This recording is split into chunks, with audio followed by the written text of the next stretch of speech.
A boy's arm was caught in a wolf's jaws. His friend witnessed the scene and rushed out with a hunting rifle, but the boy shouted for him to put the gun down. The boy knew this wolf would never hurt him. The wolf had once been a young cub separated from his pack, barely surviving on the meager food his mother desperately brought back each day. But on this particular day, the mother wolf was attacked by hunters while foraging. Using every ounce of her remaining strength, she finally crawled back to the den entrance. The cub heard movement and quickly ran out to greet her, only to see his mother collapse weakly on the ground. The mother wolf held on with her last breath, looking at her beloved child one final time before slowly closing her eyes. The young wolf panicked, immediately lying on top of his mother, trying to warm her with his own body heat. Soon after, heavy snow began to fall. As they became covered in ice and snow, the frozen cub awoke and finally realized his mother had left him forever. 3 days passed quickly. The starving cub knew he would die of hunger if this continued. He had to brave the outside world to find food. Thirsty and hungry,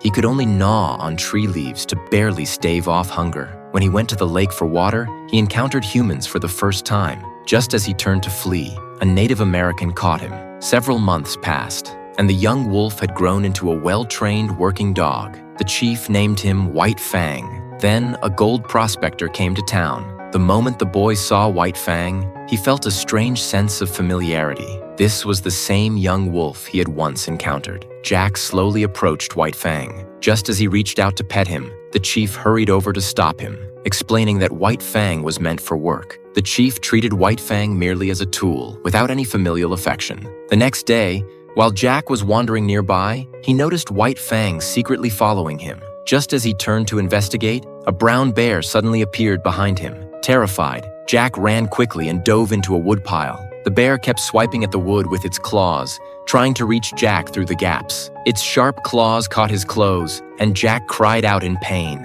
At that moment, White Fang approached with a low growl. The bear angrily kicked up dust, continuously testing with its claws. White Fang bared his fangs, growling in preparation to attack. The bear stood up again in intimidation, but seeing White Fang refuse to back down, it assumed a wolf pack was lurking nearby and reluctantly left. White Fang turned to look at Jack, then walked away. As Jack was about to board the ship to depart, he spotted White Fang nearby. He took out some dried meat and placed it on a piece of wood in front of him. White Fang was stunned. Aside from his deceased mother, he had never received such kindness before.